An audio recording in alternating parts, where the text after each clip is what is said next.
Hey everyone! In today's video, I'll show you how to transfer Hawaiian Airlines miles to Alaska Airlines.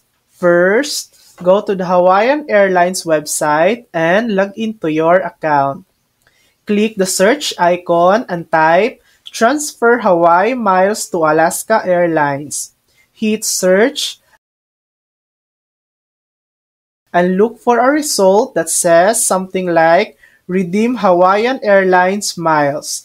Click on that link.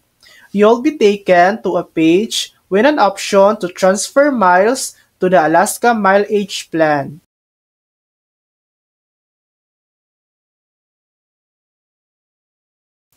Click on Learn More.